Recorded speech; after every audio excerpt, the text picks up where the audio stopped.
Hey, good evening, ladies and gentlemen. Coming to you live from the internet, Silverline Comics. Hello, everybody, and welcome to a Silverline live stream. This is issue number 10. For those of you who were paying attention, we were supposed to do penciling tonight, but a couple things came up with some of our pencilers, so we just shifted it around to next week. So we will be talking about penciling, starting a page next week. So we pulled an audible, and tonight we're going to be talking about gaffes that we have made. And hopefully it will be pretty interesting. Before I get too far, though, I need you to like, share, thumbs up, follow, wherever you are in whatever medium that you're watching us on. You know what you're supposed to do there. Subscribe, like, comment, and even share it out. Tell people to come listen to us, okay? So we need you to go do that, and do it now. We'll wait. A note from the producer, if you normally watch us on Facebook, our Facebook feed is having issues and may pop at some point. So if you're joining us on YouTube, please share that to your Facebook so people know where to go. Excellent. Thank you so very much. And so, if you've been with us before, you know that we're going to go around the murderer's row here. But I think, I hear somebody's echo. Turn it off. So I think I'm going to cherry pick this time. Speaking of gaffes. There we go. That was it. That was mine. Boom. I'm done. Later on. Bye. I'm going to cherry pick this time since we've got some new folks. And we'll go from there. So Barb, start with you. Oh, wait a minute. Ooh. I usually start, don't I? So yes. I'm Roland. I'm the head wrangler here at Silverline Comics. I write Cat and Mouse. Been in the biz for 30 years. Most people remember me from my editing stint at Malibu Comics, which is where I met Barb. Is on this side of me. Barb, who are you? All right. I'm Barb Kaalberg. I've been an inker for 30 years for everybody under the sun. Spent quite a bit of time with DC and Marvel. And currently I am inking for Silverline. I ink Cat and Mouse. I co-wrote and created and I'm inking Divinity, which is kickstarting at the moment. Right. I'm coloring Sirens, and I'm also the CFO. Sweet.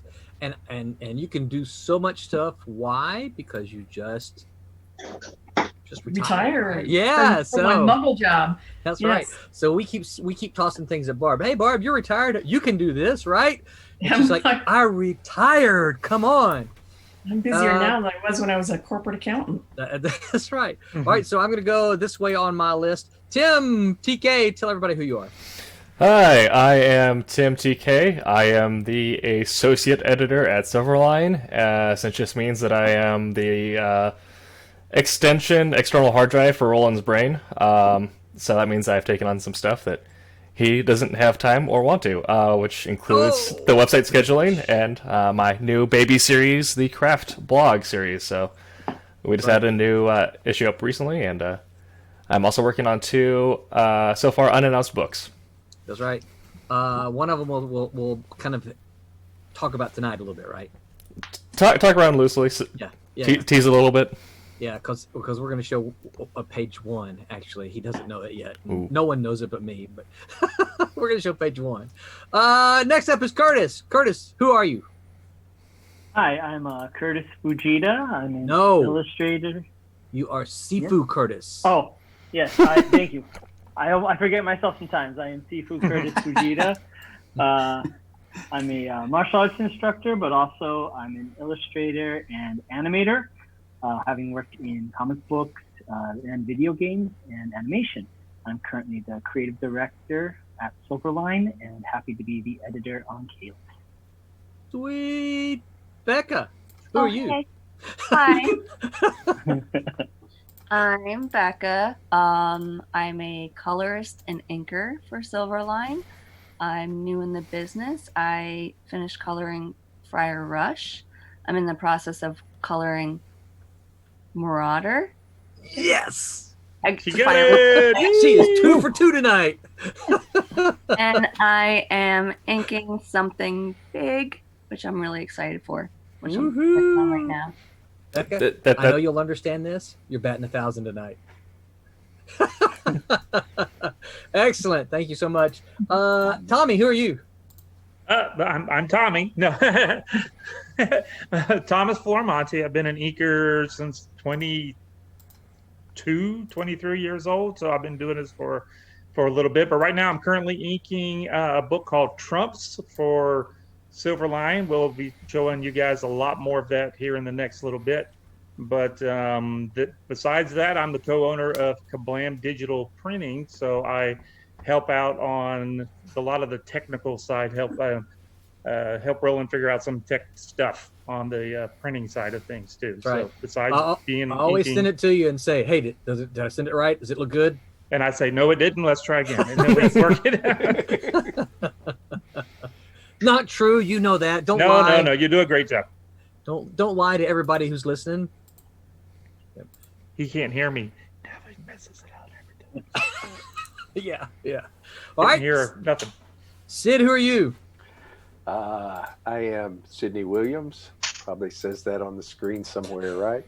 I am a writer for Silverline and for other things. I actually have. I'll plug something different first because it's in the pipeline. Definitely in the pipeline. A novel called Fool's Run is working its way through the editorial process for Crossroad Press.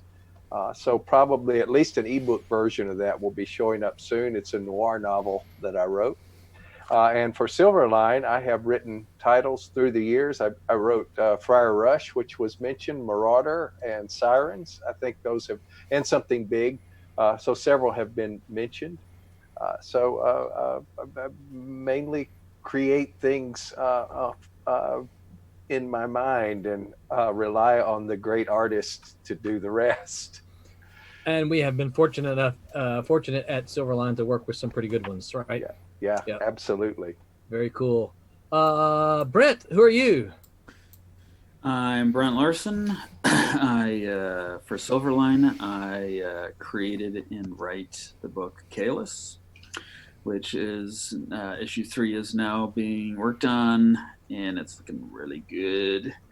And I'm also a screenwriter, filmmaker. Actually, my group just dropped a short film that I have on my Facebook page, which is fun. It stars me.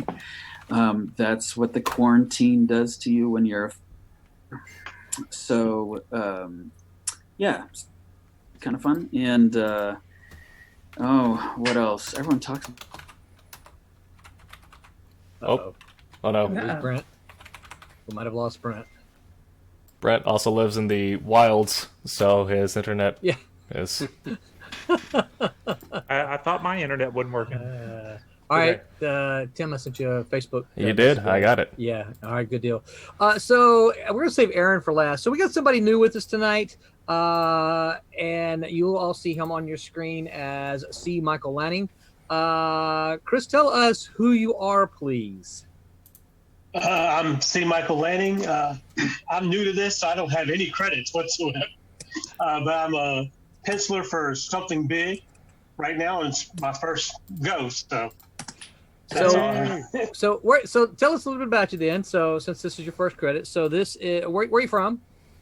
Where are you from? Who's your mama? And all that kind of stuff, you know. How's your mama in there? How's your mama now? Hey, so I know where he's from is the reason I can ask this. Baton Rouge, Louisiana. Still there or around about. Been here most of my life, so.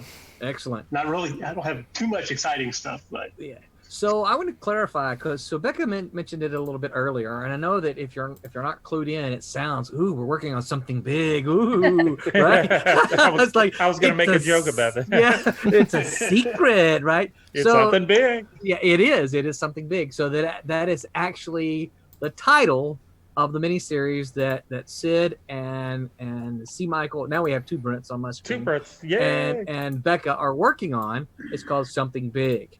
And we will talk more about it as we go along, but we are excited to have C. Michael join the Silverline family. Applause, everyone. Yes. Yay! And so last but not least, Aaron Humphres. Aaron, don't mention the one thing Okay. But tell us who you are. I can tell you where I'm from. I'm from Vancouver, Washington, just outside Wow. Portland. So I live close to I think there's a gentleman from Salem. I'm still learning all your names.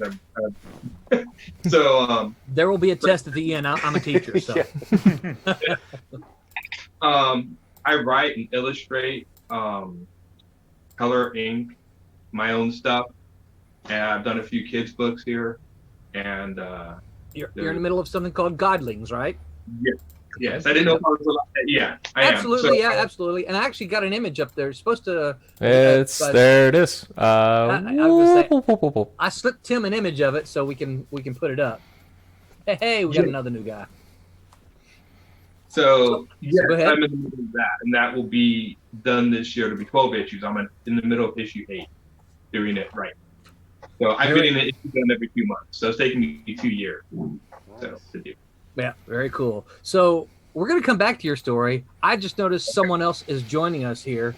Well, another first timer. He's connecting to audio, so he probably can't hear us. You guys, I don't know if you saw his name that he had been invited here. Chuck Bordell, who has been associated with Silverline for a long, long time. Chuck, you're muted, so if you're trying to talk, we can't hear you. I see your mic is muted there. Are you still trying to figure it out? I know that everyone can see Chuck on the stream. Can't hear you. You're muted. Can you hear us? Chuck, can you hear us? We're here. We're here. We're here. Oh, we can see you. He's waving. But we can't hear you. We can't hear you. You are muted. So may need to hit the final join with computer audio button or phone audio, depending where he's coming from. He's poking around. It looks like he's on his. Looks like he's on his phone. There. Poking around there. So he's trying to figure out how to get it done. So while we figure this out, Oven says hi. Hey, Oven! And on YouTube, ADHD says that C. Michael guy seems pretty great. See, Michael's already got him a fan. Look at that. Cool. Hey, wait, Chuck, are you live? Yeah, I think they're in the other room.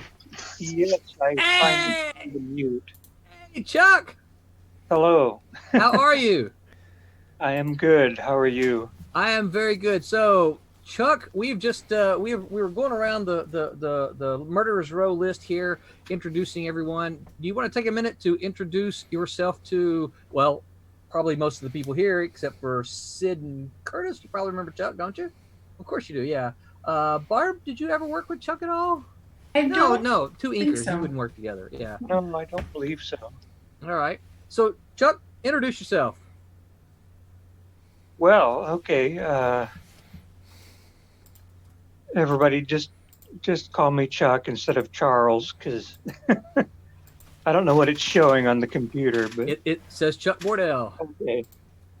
And we've even got a cover of Silver Storm #2 that you inked, showing it. You can't see it right here, but the folks who are watching the live stream can see it. Well, that was a long time ago. Well, you know what? It was the fastest thing I could find on kind of a shorter notice. Well, yeah. I mean, I hooked up with Roland back in the early 90s, mid 90s, doing a bunch of different projects. Back in the day when we were younger.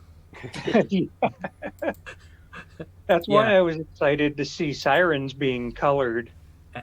And so, Chuck, in case you don't know, Barb is the one who's coloring that. So she's on here. Yep. Doing a fantastic job. I'm expanding my repertoire from inks to coloring and writing. So pushing my envelope. Great. Yep. If I haven't met any or all of you, I'm familiar with your names and your work. Like Barb, I know you've been inking for a while. And I've seen 30 years. Yeah. That's right.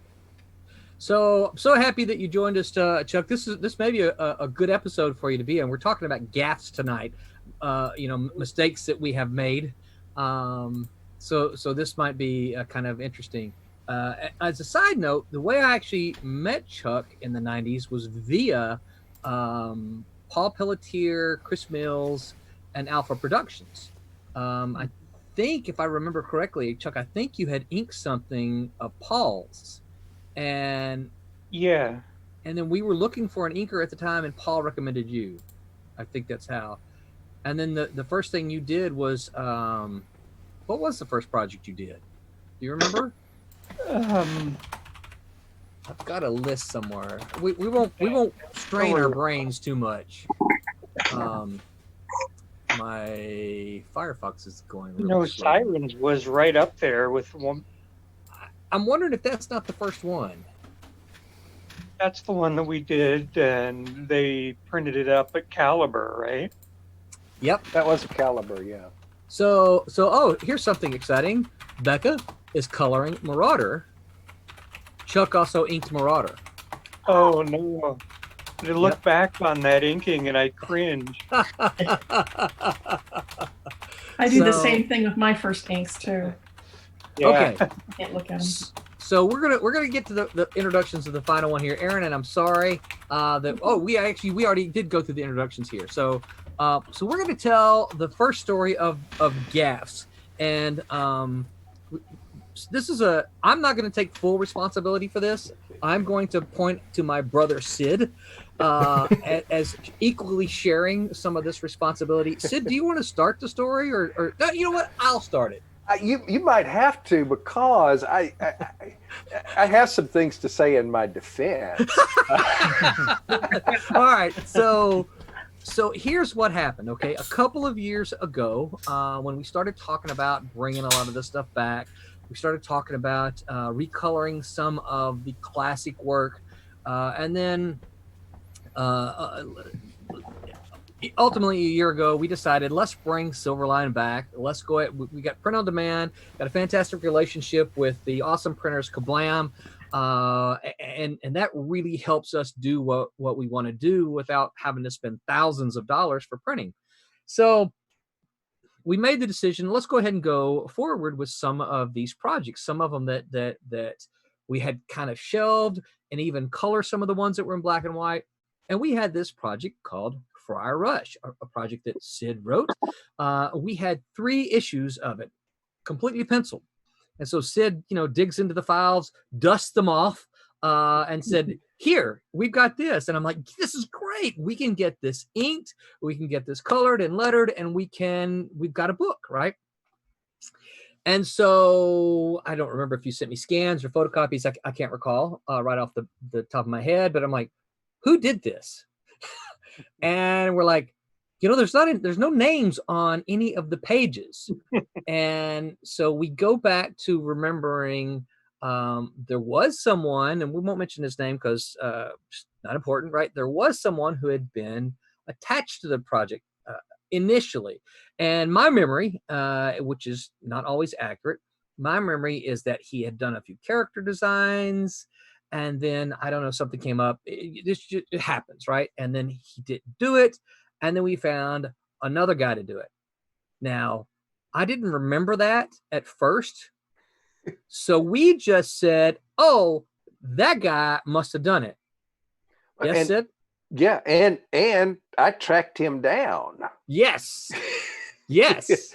And go on. Well, I emailed him. I got an email back, and the thing is, he had been at Coast Con with us. Yes, he sat with us at Coast Con back in the 90s. Yeah, when this was all in the planning stages and everything. But I mean, there was some artwork done, as you said. We now know our memory has been polished, right, and or jump started, and there were character designs. There were some. He did some things that were like coming soon, right? Different characters and things. And I think we printed up some things just so that we could all sign and hand out to fans who were coming around. Yeah. Hey, by the way, Tim, if you can, is it possible to show some of the artist arting while we're talking? Okay, yeah, just kind of maybe rotate. Okay, and then maybe rotate them through every 10 minutes or so. So we'll see Becca and Tommy and Barb, and see Michael, you arting digitally where we can see it. No, I haven't had it set up right now. Okay, Yeah. we'll stick Tommy on you. He'll take care Well, of it. if someone wants to put their camera over their art or hit the screen share, I could do that. Okay. I'm sorry, Sid. Go ahead though. Well, I got in touch with him. We actually caught up with him at a con and talked a bit Locally and here I think recently. I think his memory may have been a little shaky too. I suspect say so. Possibly that. So anyway, we thought, okay, this is the guy that ultimately what we decided is this is the guy that did the pencils on Friar Rush, did the 3 complete issues, and so 3 complete penciled issues. yeah, I mean, which is they're- the complete story. I mean, it's a 3-issue Yes. miniseries. Right. So Yeah. the work was done. It was tabled for a while, right. and so There you go. that was where things were up until recently. Should I hand it back to you, Roland? Okay. So Tommy, did you join us at a meal that we went to? I'm thinking that you joined us when we I think went Barry was there. Oh, it was I think Barry. Okay. Yeah. Well, This we story went, doesn't. I don't remember any of the story. Yeah, I think None of this- Tommy's been partner, Barry. Barry Gregory from Kablam. Kablam, yeah. Yeah. Was with us. so me and Hey, you we're and Barry. 5 guys. Burgers, 5 Yes, guys. we went to and my son was with us, right?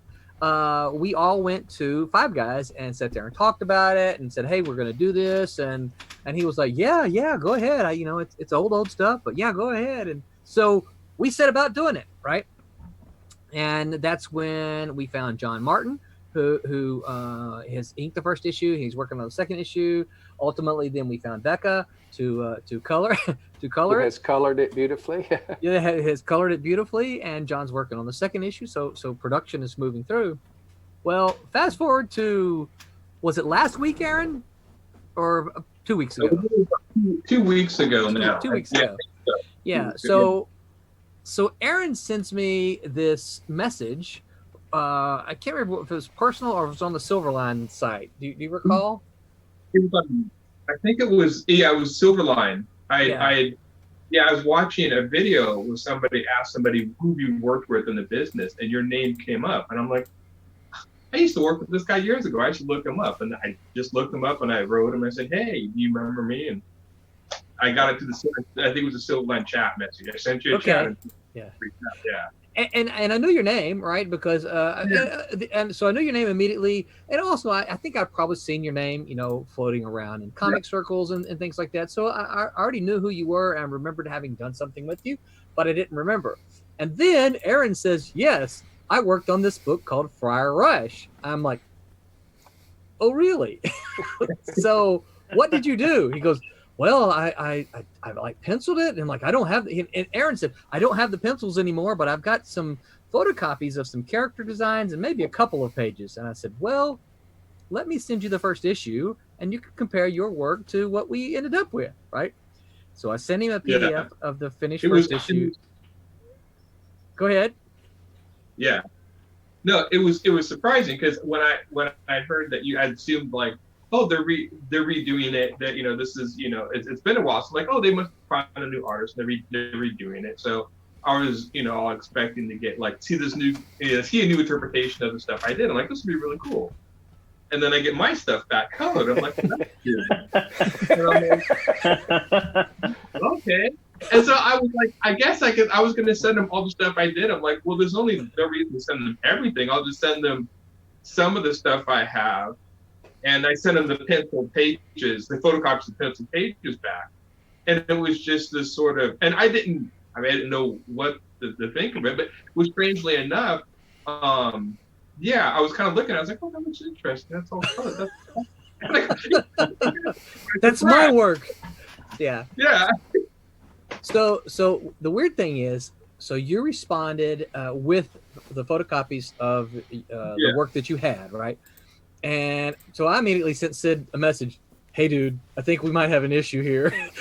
How much do you remember about, this other artist?" And he goes, "Well, I don't know. It's been a minute, Like, yeah. And so we were, ultimately we wanted to get it right, but we were like, well, what are we going to do if this other artist claims this? It's like, we don't know because there was no names anywhere on it. Okay.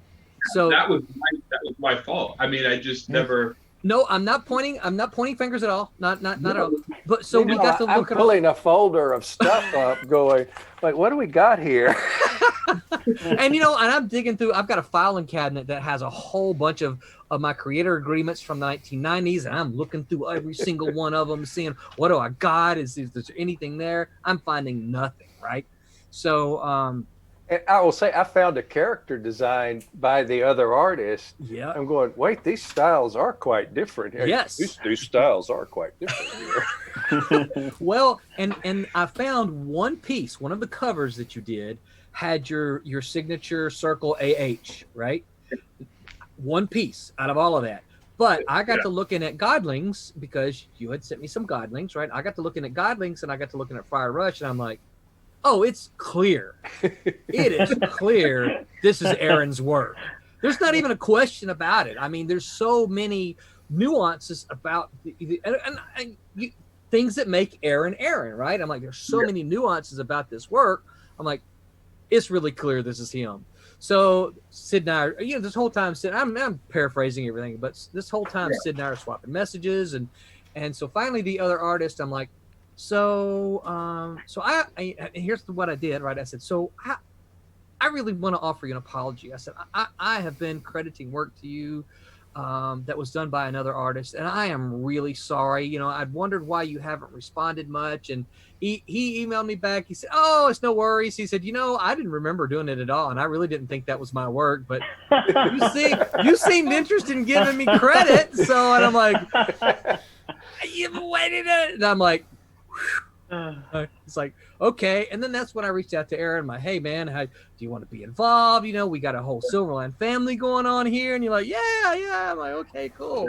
And meantime, and somewhere in the interim, I worked in corporate marketing for a while for a hospital system.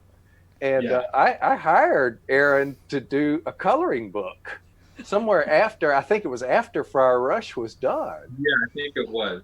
Yeah. That sounds right. And you said Christine actually remembered it. Knew he was an artist, knew he had, he was a talented artist. And so I said, can you do a coloring book which is less detailed than comics work? And I think you said sure. And we wound up, he's in Washington or wherever. I was in Texas at the time. So we sent him like tons of pictures of the hospital. And we made it a little story about a little boy going to the hospital to be checked out, get a test or whatever, a procedure, something like that. And so you see the car drive up to the hospital because we had like a beautiful archway at the hospital. He drew all that.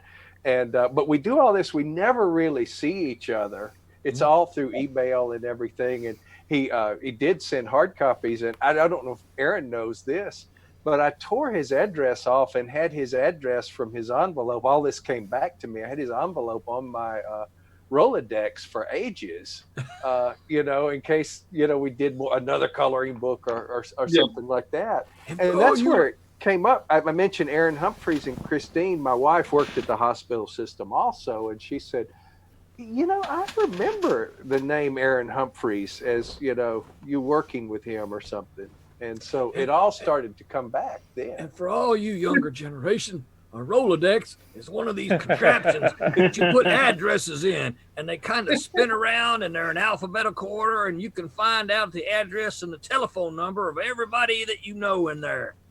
But I should say, I said I would say something in my defense.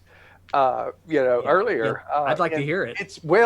Aaron and I, had all these exchanges by email and everything. We never met. And I never met him either. Yeah, but also you worked out the deal on Fire Rush after I had written it, and so. It was, you know what I mean? It wasn't like, it wasn't quite like the interaction that we had with the other artists who went to a con. I'll take the book. Go ahead. Pass me the book. At that con, we sat next to Mr. Chekhov. Yes. That was very memorable. And there were people from,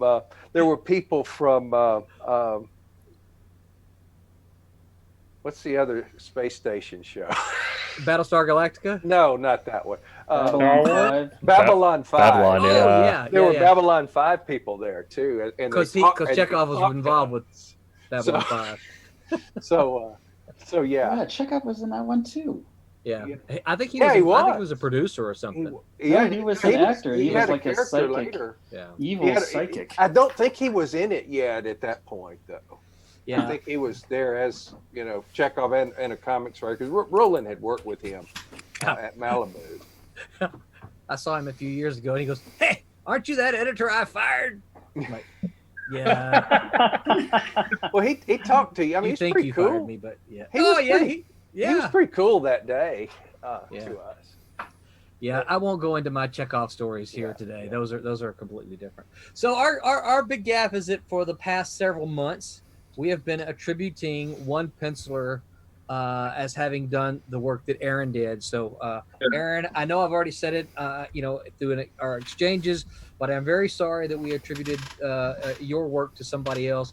But I'm so glad that you messaged me so that you didn't allow it to get into major print. Yeah. We had to retract paper things on paper. Yeah. Can Tim bring up the some of the Friar Rush art? Well, I've only got one page there for him. Yeah, I can do that. But as a reminder, So Becca was inking some of the Friar Rush character stuff. Was it last week? fairly Becca, recently, or a week before? I think we've got a clip. We might have a clip on the On the Twitch, we do. Twitch page. Yeah. So of you Becca can inking. There it certainly is. go see that. Oh yeah, I forgot about those. Yeah, duh. Sorry, I am thinking something big, but yes, we got several Friar Rush pages in there actually, Tim. Yeah. Now that I think about it. Yeah. So yeah, we I wanted to lead with that gaffe because we've kind of been putting Aaron off as far as introductions and who he is and the fact that we made kind of a major boo boo. So yeah. It was funny, just kind of almost like I'm joining the company. I'm like, yeah, but now I'm joining the company for work I've already done, so that's kind of cool. Yeah. You're like, I ain't got to do any new work. You're like, honey, I might get a little bit of money for work I did in the 1990s. Yeah, no doubt. Yeah.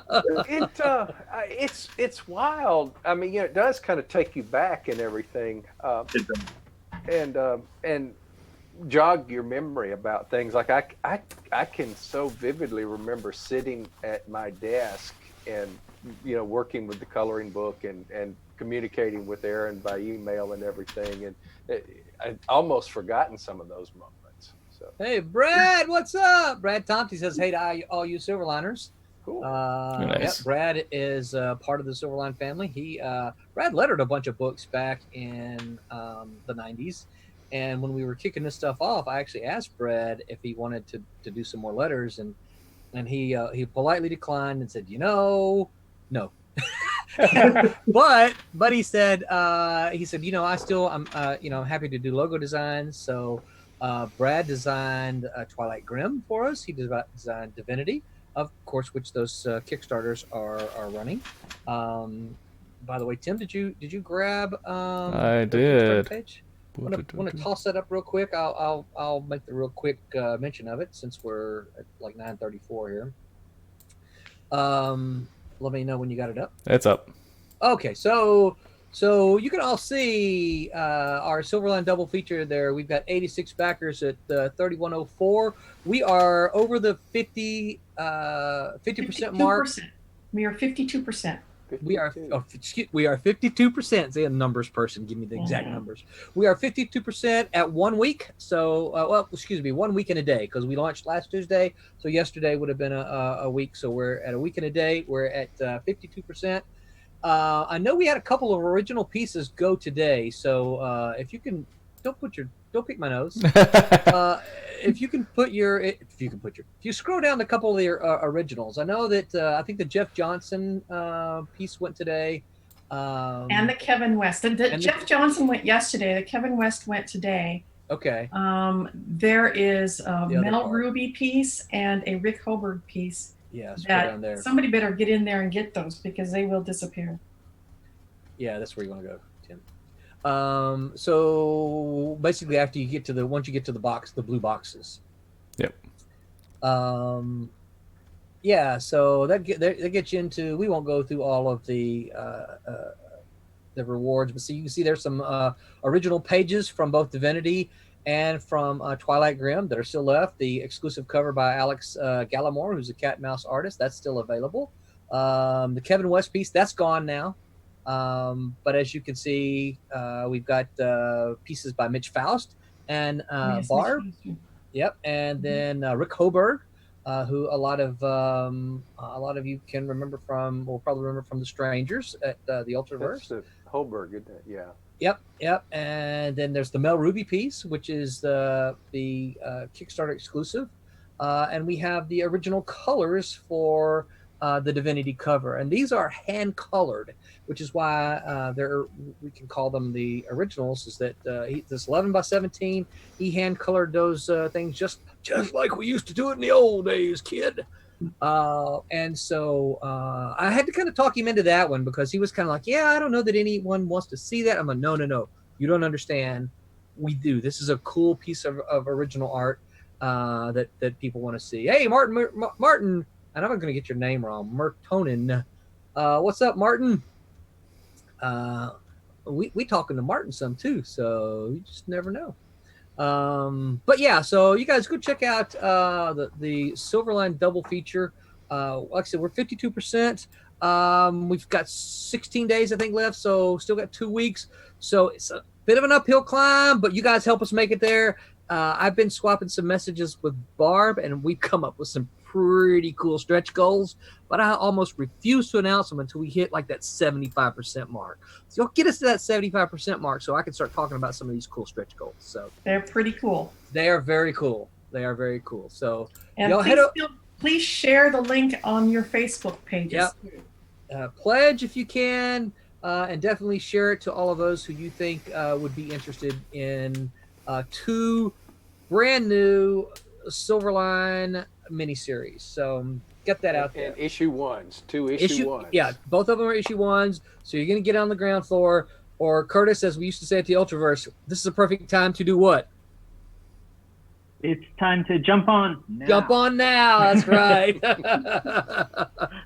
Okay, so let's get one more gaff before we get to Wayne's comic reviews. Who wants to volunteer a gaff? Come on. I can tell you one that I learned over the years. Okay. It's not really more of a gap. It's the actual book I'm doing. So this is a gaff that you made, right? This is a gap I made. Okay. It's kind of one of these ones that's kind of a growth in my art, but it's a gap that I'm learning. So I think it's kind of, I'm actually, the book I'm doing, that 12-issue series, I'm actually redoing it. I've already completed it once. I'm redoing it again. And the reason why is I was learning how to ink properly. A lot of people who were reading it couldn't distinguish the art, couldn't figure it out, and drove me nuts. And it was very frustrating. So I eventually just decided a few years ago that I had grown enough, learned enough of the lessons that I had misplaced, that I was going to tackle it again. Yeah. So it's just one of those stories that I want to get right, especially when you spend 7 years on it. I'm like, no, I'm spending a lot less time on it. I was going to college and not working. But yeah, so it's kind of a gap, but it's a learning experience. But it's definitely fascinating redoing your work. I'm learning so much in storytelling. I'm really focusing on other things. Yeah. I'll tell you, as an editor, one of the things it's always interesting to see is so many pencilers. How can I say that with insulting every penciler? So many, not every penciler, right? But just so many of them want to ink their own stuff. And, if you've been doing this, more than a week, that each task, each skill requires its own skill set, right? Penciling requires a completely different skill set than inking does. And in my experience, so many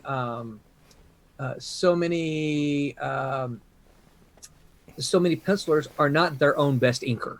They think they are, and they say, "Oh, I ink my stuff better." No, and I get it. I understand. I feel them. The artist in them wants to come out, but this is one of the reasons that I believe so so passionately about comics is because of the collaborative effort that you get with a comic book team.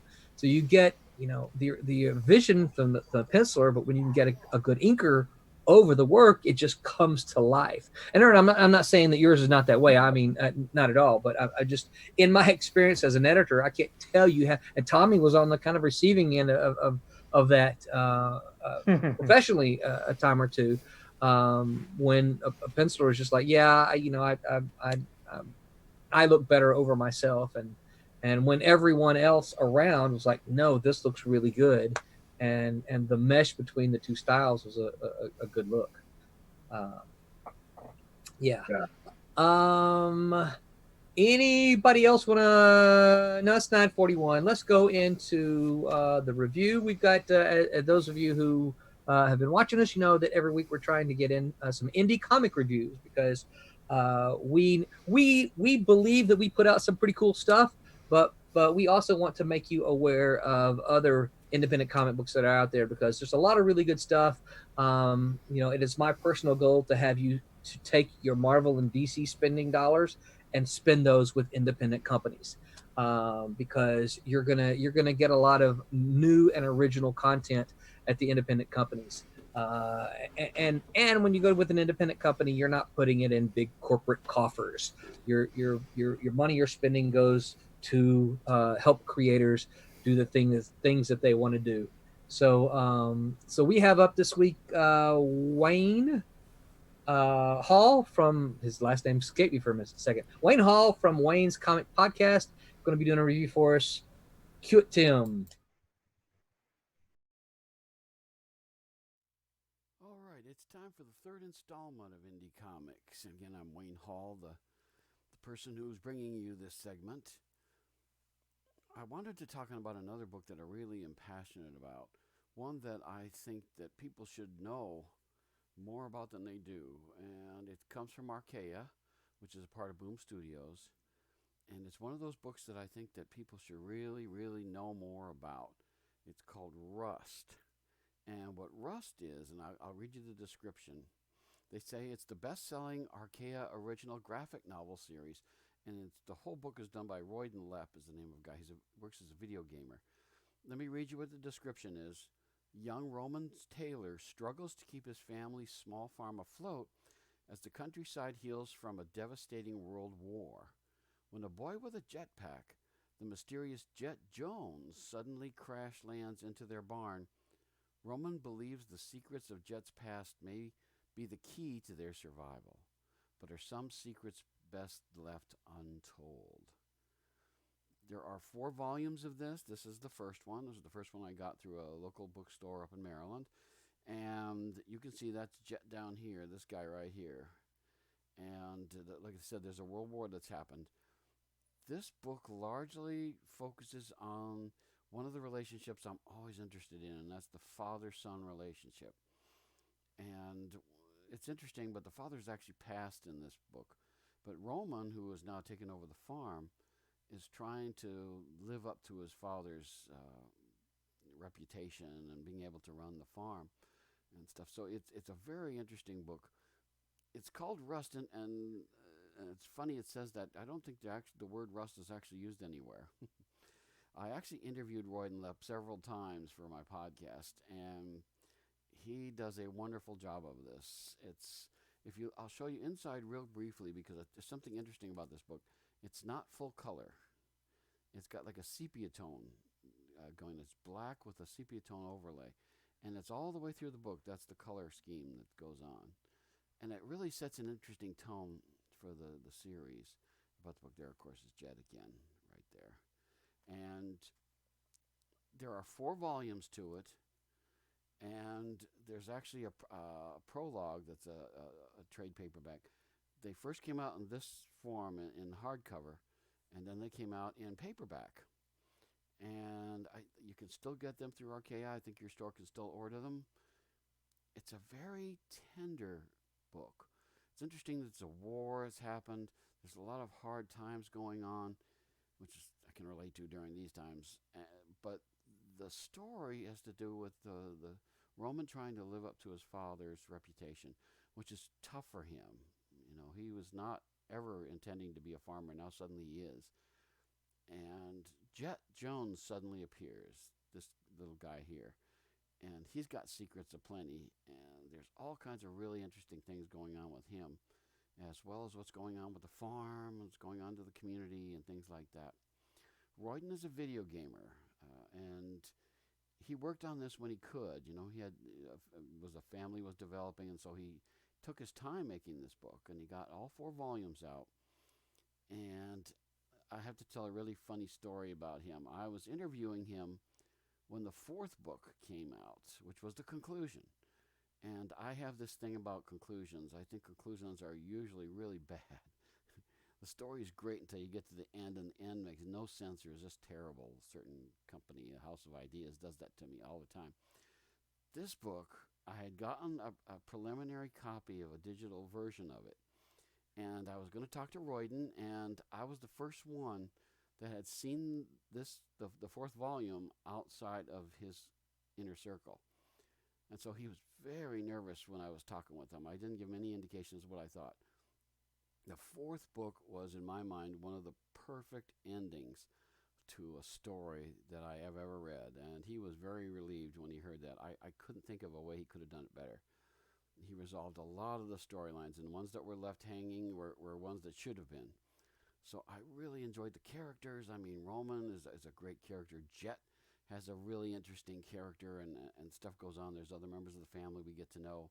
People from Jet's past come along, and it's just a very compelling and yet tender story. There's secrets I want so desperately to spoil, and I really just can't. Because I want you to read this book and really enjoy it.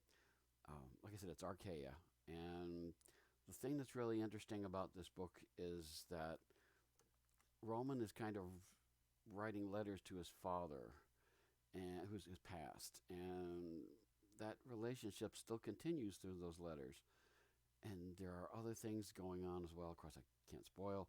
But it's just one of those books that I have to say, it's one that if you haven't read it, you really need to. It's an indie book because it's not published by a main publisher. This book really ought to be an animated series, and they should do it in this tone, the sepia tone. They really ought to, because it really does a good job of keeping the feeling of the story going like that. And again, I have to point out, Royden did the lettering, the coloring, he wrote the story, the artwork, all this was all him. And I told him when I finally got to meet him out in Seattle, I said, whatever you do, I want to know about. Because based on this book alone, there are good things going on in your storytelling ability. So it's called Rust, and sometimes they call it by things as Royden Lepp's Rust. So you have to be careful how you identify it. So let's get on to the grading. The writing in this book is stellar. It leaves you wanting more as you go through. The characterization is strong. The dialogue is interesting. All the aspects of this are really good. Somebody who's a video gamer understands that you have to be compelling to keep like a children's attention and stuff like that. And I guess I must be a kid because this really kept my attention. It's just, I couldn't wait for that 4th book. That's why I was so happy to get a preliminary copy to read. And they're up on my back there on my book stand, because that's where these guys are treasures. So writing, I would have to give an A.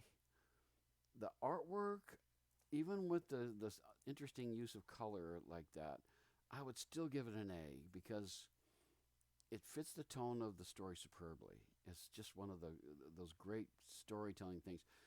We're so used to full color, either that or black and white. And here was the sepia tone story coming along, which is so different and so unusual that I really liked it. I really have to say that the feeling of the story is communicated through it, and as well as the artwork is real interesting too. It's a simplistic sort of art. When the people's faces, they're usually it's like Bruce Timm's kind of art, very sharp to the point, not a lot of detail, which is great. The lettering he did it lettering, and I always seem to find lettering is the weakest thing for me, but it's all uppercase, and it's all good. It's done differently. You know, I always think that lettering is the thing that people could do better with if they could get somebody else to come in and do it.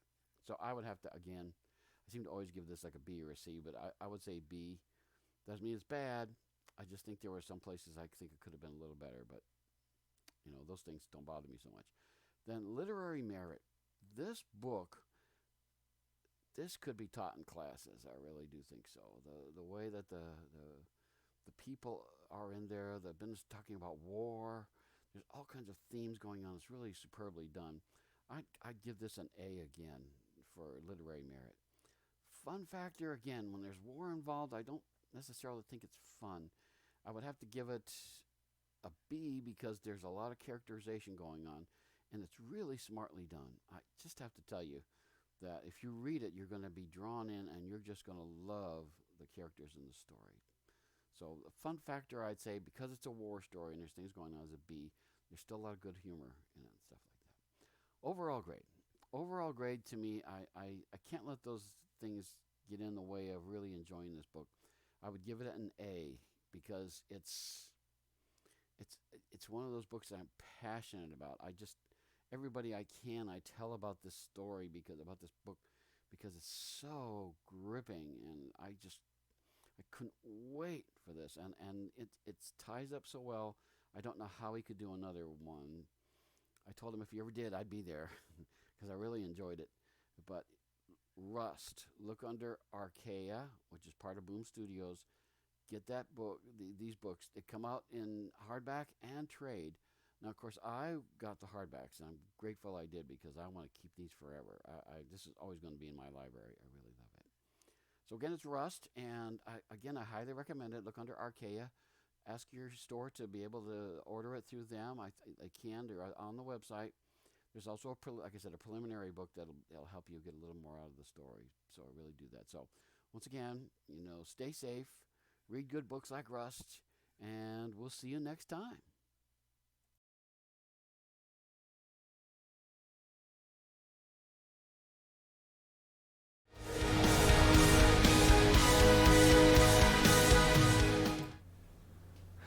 Ladies and gentlemen, we're back with Silverline.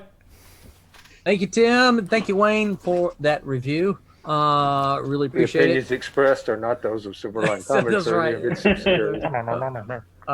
So for those of you who are watching, Wayne is actually he says it there. He does Wayne's comic reviews.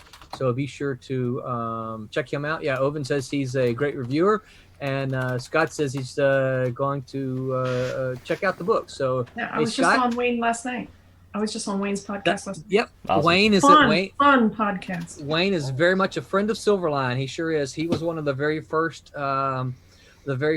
who does podcasts to reach out to Silverline. And I think every time I have told him we've got something new, Wayne is like, when do you want to come on? And we schedule with him. So yeah, he is very much a friend of Silverline, and we like Wayne. So thank you, Wayne, for the review. So we're still talking Gaffes, right?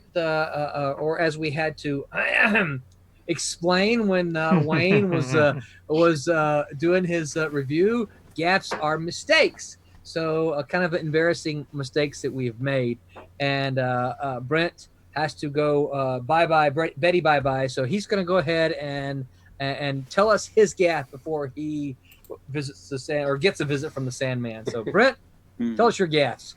All right. Hopefully my internet will be stable. What's funny is the word gaffe actually in filmmaking means lighting, and it's often been noted that if you don't in a film, it looks really cheesy. So what's weird is in filmmaking, you make a gaffe if you don't have gaffe. So anyway, but you don't have a gaffer. Yeah. And we are watching Becca Inc. now. So yes. just yeah. I have worked on inking Chris's work. We should note. That's right. Becca is inking C. Michael Lanning's work on Sid's story of Something Big. Sorry, Brent, go Did I ahead. lose anybody? Can you guys still hear me? Yes. Yeah, you're stuck like this, but I can still hear you. Hello. Yep, we can hear you. Yeah, there you go. Okay. He's like, I can't believe this. You're moving again. You're there. All right, I'm gonna talk fast and get out of here before like AT&T curses the rest of your feeds or something.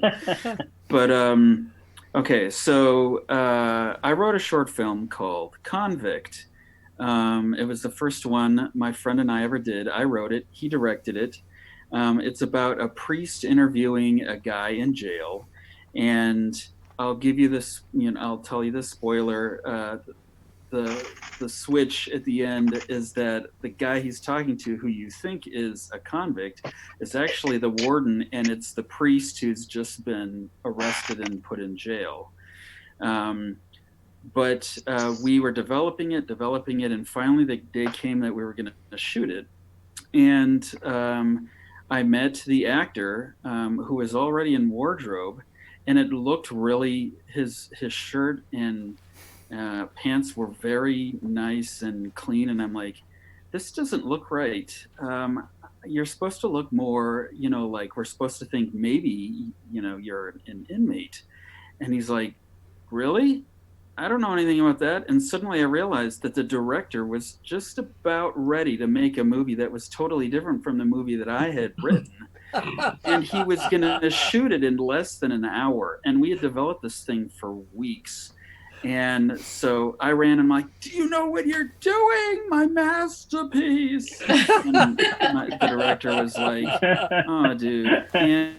And so we finally got on the same page, and it turned out pretty well. That's when filmmaking really hits all cylinders, is when you get some really good people that can cover over other people's mistakes. And so that worked out pretty good. But yeah, we stepped up our story conferencing a lot after that. Yeah. So I can imagine.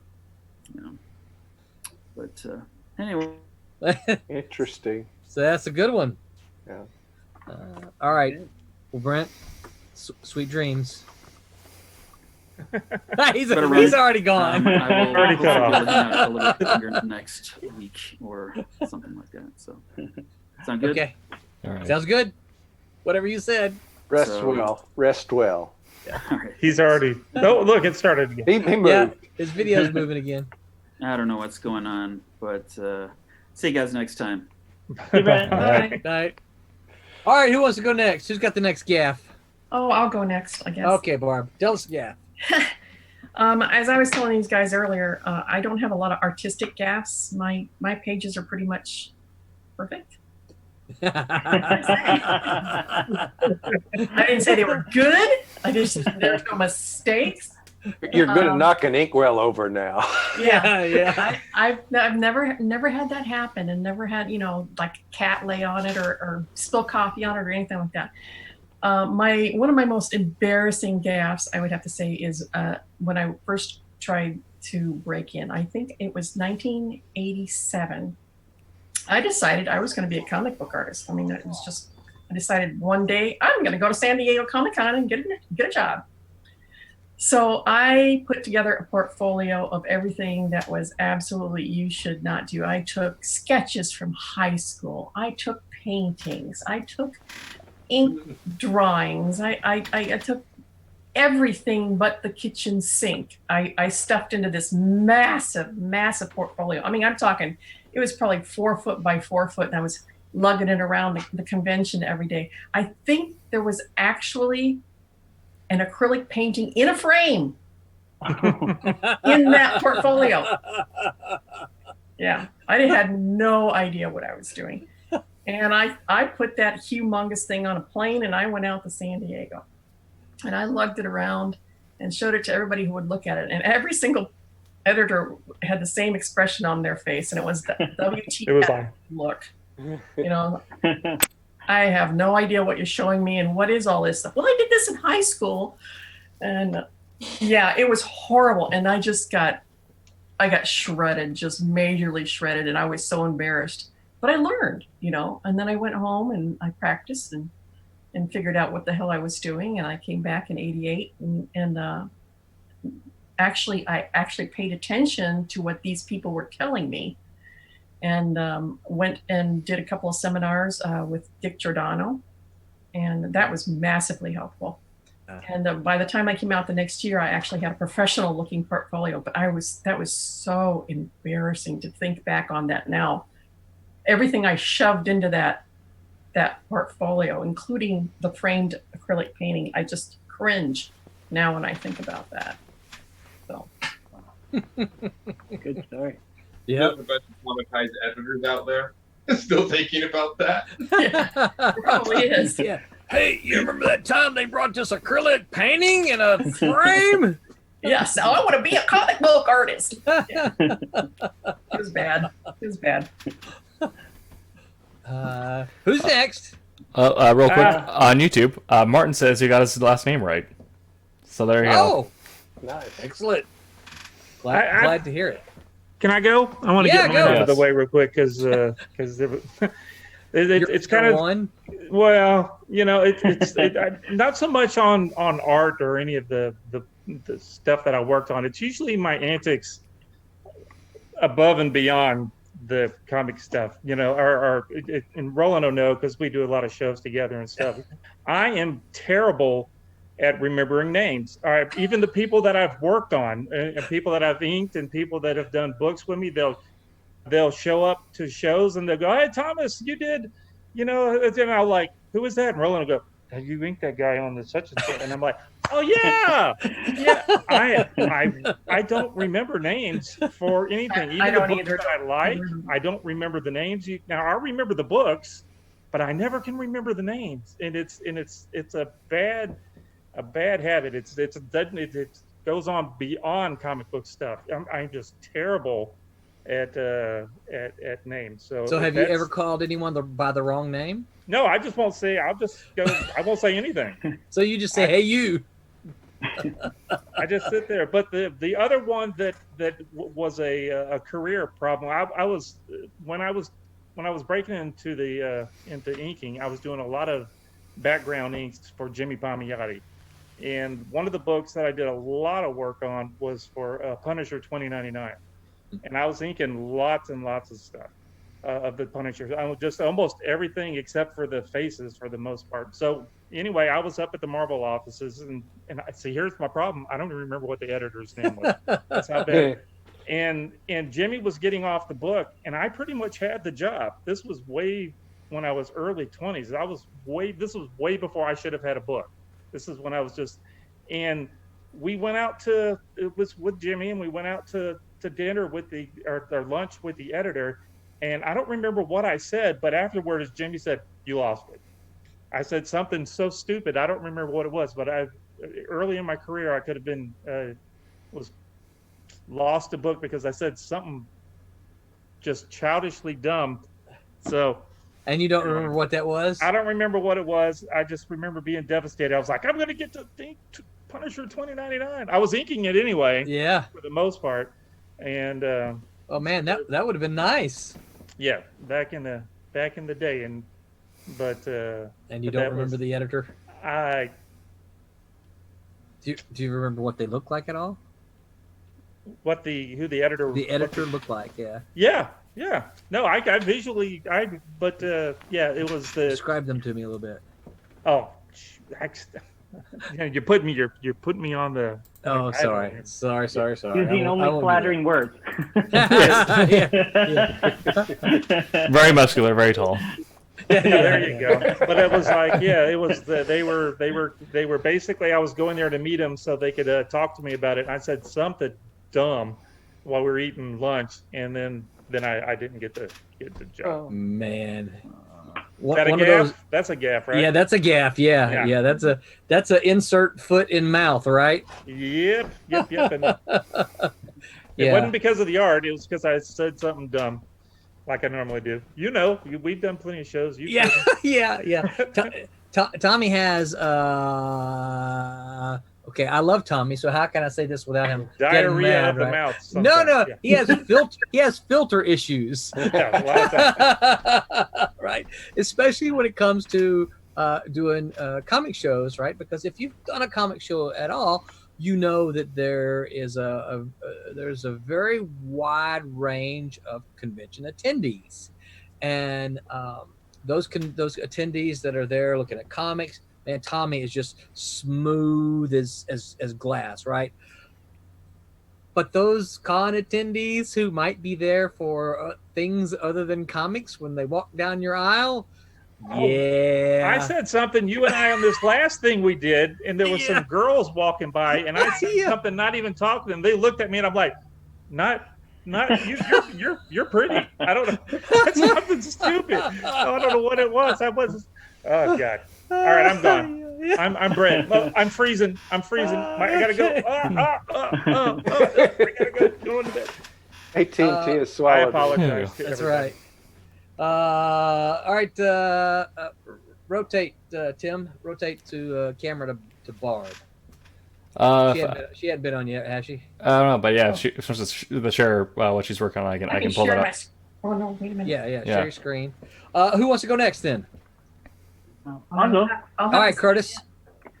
Okay, so this one's it's pretty bad, but it is kind of funny. So take it as you will. Okay. When I was working in video games, I went to a party, an industry party, and there were all these people. There was a Halloween party, and so everybody's in costume, and being animation, and video games and stuff like that. People there, they really were bringing their A game. So context is everything. So I saw this one group of people dressed like X-Men, like the '90s Jim Lee X-Men, and they just looked great. So it was like Storm, Wolverine, Cyclops. I went with great costume. And then there was a guy that was like pinpoint Professor X. The shaved head, the suit, he had the wheelchair, it was perfect. He was standing next to me. And I went up to him and I just hit him on the back and I said, "Great costume." And he looked confused. And I walked away, and later on I said, "It's great, you even have the chair." And when I walked away, later on I realized he wasn't in costume. He was the guy that just happened to be at the party. Oh no! The X-Men. Yeah.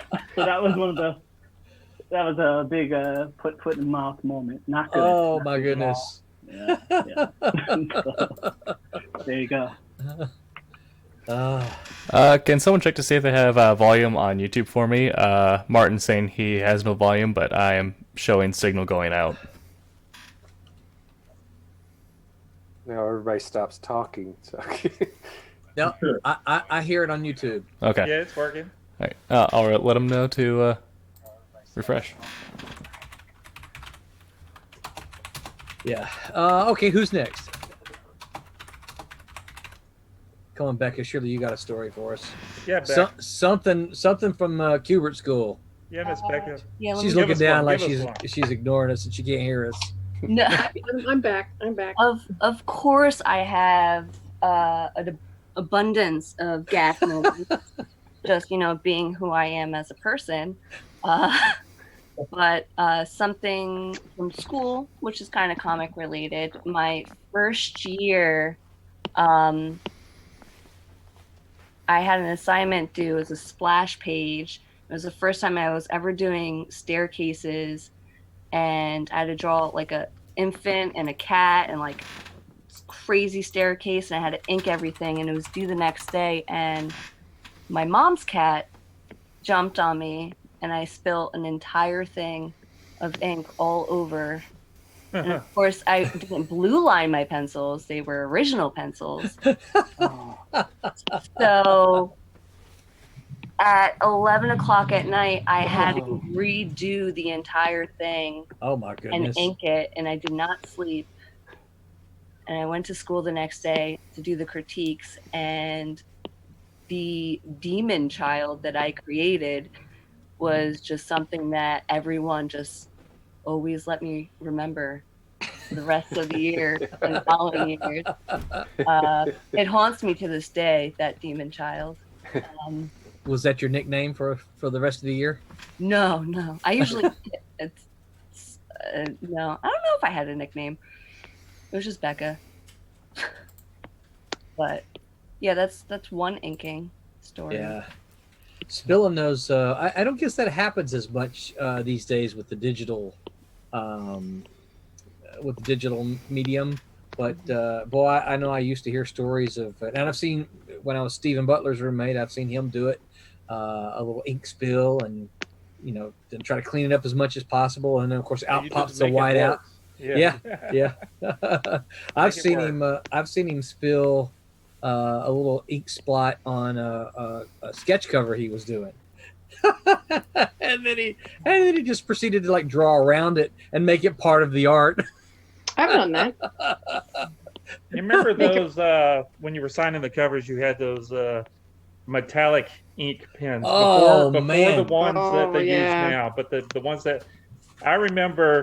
I'm not going to mention who it was. It wasn't me in this case, but I remember it was somebody I mentioned earlier. Oh, Roland's got one.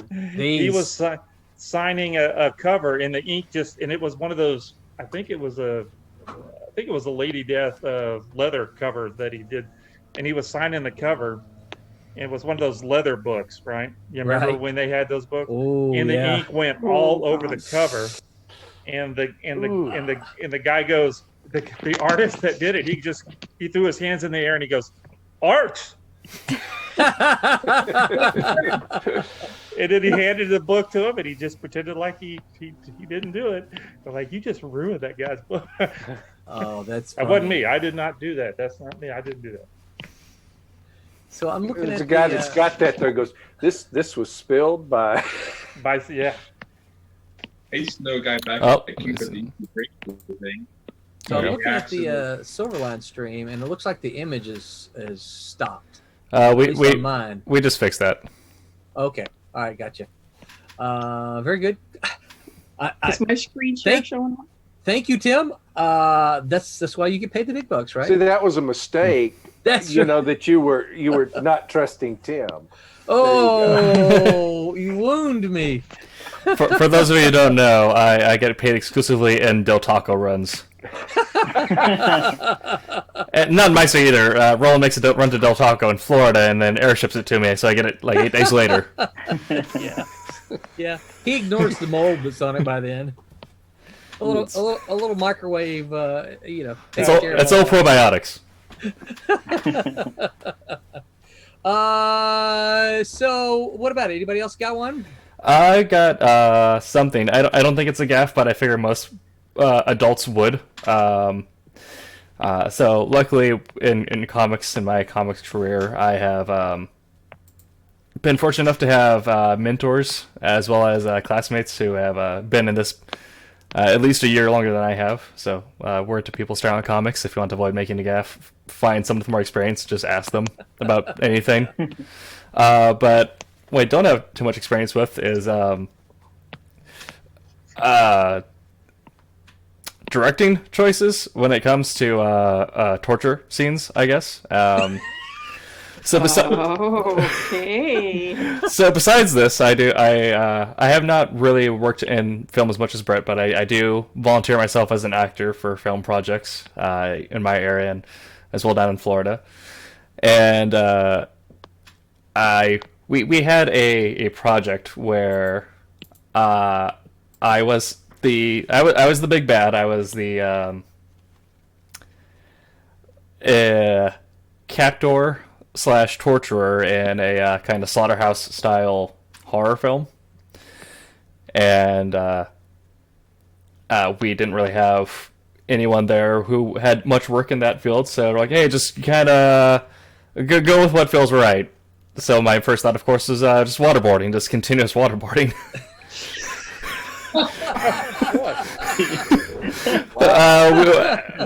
We had some bare bones safety procedures in place, but so for about an hour of shooting, I just nearly murder the other actor. And it translates, so the horror is there, I guess. It's all on the screen now. Yeah, it looks good on camera, right? Exactly, but then of course, it felt real. Yeah. I guess that was not to taste of the board who took to review it. So when we had to take this to review, and the first guy to look at it just looks up from the monitor and says, "Guys, what the are you doing?" Oh no! So all the screams in pain and gasping for That breath, was too that was real. all real, right? Yeah, I guess the union does not take too kindly to nearly murdering someone on set. There's a clause about that. Yeah. Yeah. You didn't read the contract, did you? Well, I can tell a prose publishing gaffe, Okay, good. or whatever, and this is actually one that most aspiring horror writers made in probably the 80s, early 90s, but 80s at least. Stephen King's Night Shift is a collection of stories. You may have seen probably a lot of people have seen the book. It's the one with the hand with the eyes on the cover, or there's some versions where there are holes in the cover and you see the eyes and then you open it up and it's this mummy's hand with eyes in it. But that was the first collection of Stephen King's short stories that came out around the time that Salem's Lot and The Stand were in paperback and everything. So every horror writer had that book.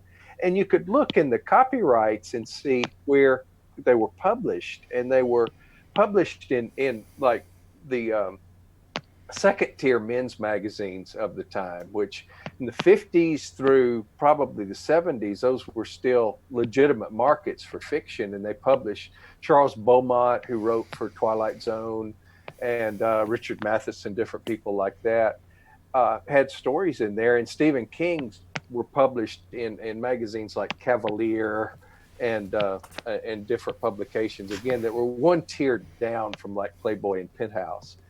And if you got Writer's Market, the big volume that's put out by Writer's Digest every year, and you look those up, it would say we're take fiction and horror up to 3,000 words or whatever. So every horror writer did this. You sent a short story to Cavalier because Stephen King had been published there, and it said in Writer's Market, this year's Writer's Market, that they take, horror stories up to 3,000 words. So I send them, a story, and I get, a couple of weeks later, maybe a little longer, I get back, and all this is done by mail in those days. I get, my manuscript back in the appropriately self-addressed stamped envelope with a rejection slip with their logo on it and everything, Cavalier or whichever one I sent it to. And it had a form rejection. Sorry, this does not meet our present needs. But then there's a little note on there that said, this is a good story, but we need heavily sex-oriented material. And, by that time, the niche market had changed, and they were no longer publishing, straight fiction. It had to have spicy angle. Yeah. So you live and learn, and you also learn that maybe the markets aren't updated every year in Writer's Market. So yeah. Have any of you guys ever done X-rated comics? Not me, no. No. I'm not going to admit that. Well, I'll admit it. I have. Really? I have. What'd you work on? Xenophile. Oh, yeah, okay, really? Yeah, I do. Wow. I don't have a problem admitting it. I was a freelancer, offered to pay. I had a roof over my head, kids to feed. I did it. There's money and a credit.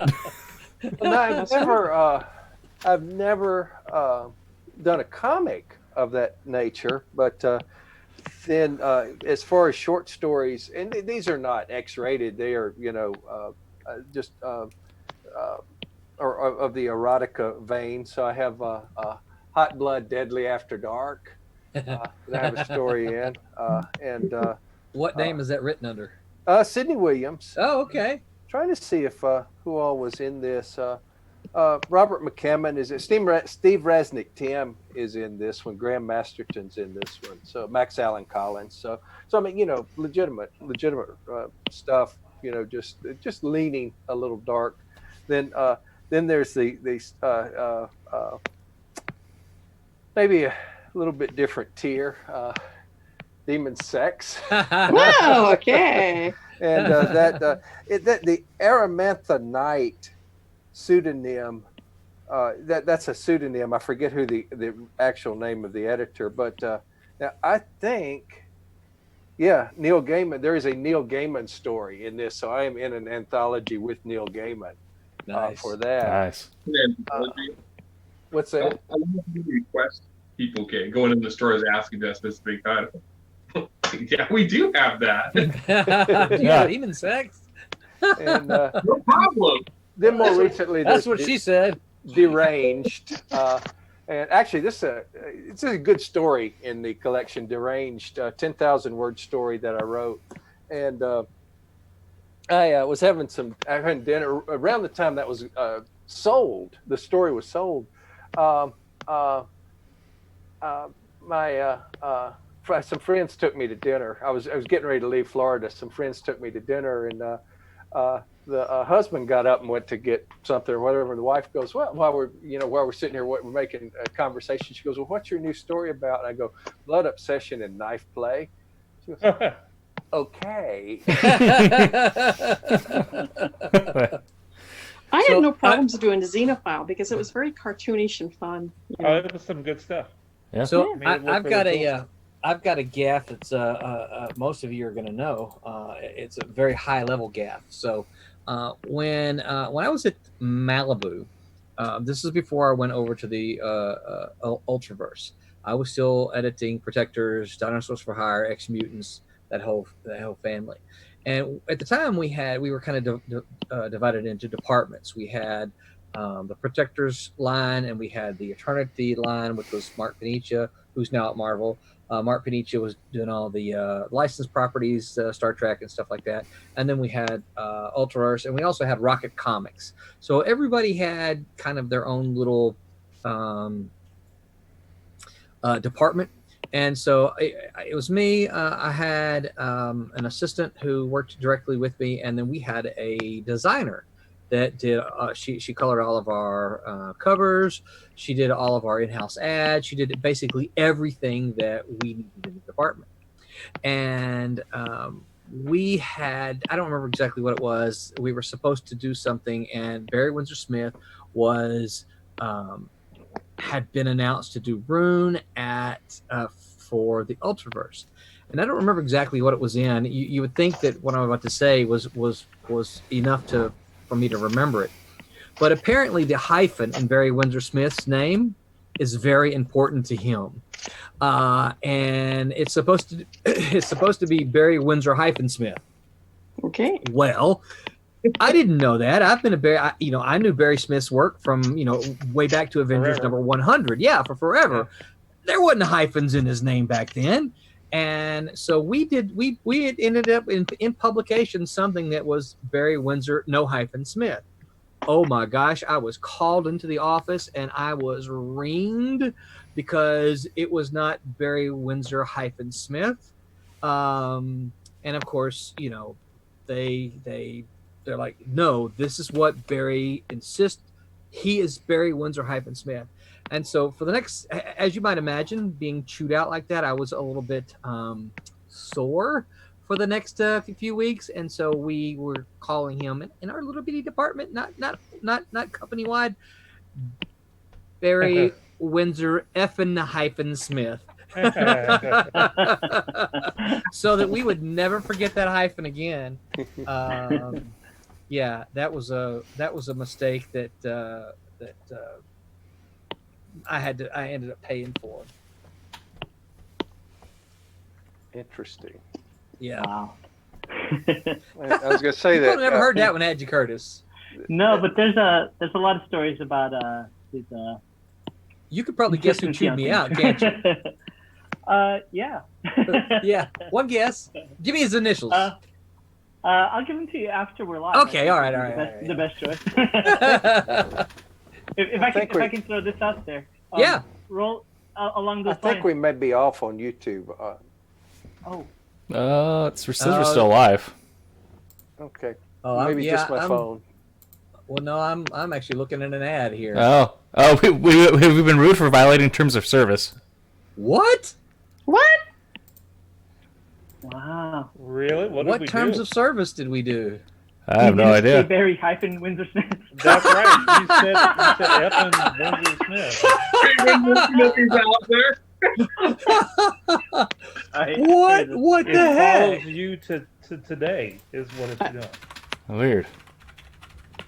You don't think it was talking about X-rated stuff, do you? I don't know. That's weird. I mean, because that was very tame. Yeah, I mean, We're still live on Twitch. Okay. Do you think Cindy's sex demon book was the thing? Oh, the demon sex. It didn't have any nudity on the cover, did it? No. Sorry if that did it, but there's worse stuff than that on YouTube. Yeah. Wow. Yeah, that's completely interesting. I have no idea. You said knife play or something. Maybe that's what it was. We're just guessing at this point. I don't guess there's a way to toss it back on. I could try, but you may end up getting an email with them with an explanation with a way to contest it. But let me try. Okay. I'm gonna take us offline and push us back online. Okay. I'm sorry if it was anything I did. Hey, It was Sydney's fault. I'm No. to introduce the subject. That's right. It's Barb's fault. It's Barb's fault. All right. That's our first time being canceled. It's like, Radical. that's right. For shame, Barb, working on that comic. Yeah. We are pushing the envelope now. This is a gaff. That's very meta, you know. It's perfect. That is just. It's just weird because I mean, Twitch's terms of service are way stricter. Yeah, and it's like, what the heck? YouTube. Yeah, this is a good gaff. Put this one in the books. Yeah. Like what on earth did they? Yeah, I'm gonna be curious to see what explanations they give. I guess they took I don't even see the video up. Yeah, no. Wow. It says we're sending data, but not saying that we're online or that they're receiving yet. So we'll see. Okay. Wow. So we're on Twitch, huh? Yeah. Well, we thought it might be like maybe a troll report or something. I mean, could be. Could be. You're saying someone reported it and. Yeah, it's a whole trolling scene as we find smaller streams and just report them for the heck of it. Oh well, that's not cool. Yeah. Yeah. I'm just getting a message. Try here. So we may have to push people to Twitch if they're gonna shut us down. I mean, what the heck? Facebook is failing tonight. YouTube. Yeah. I mean, clearly the gaff concept is jinxed. Yeah. I think gaff was a swear word.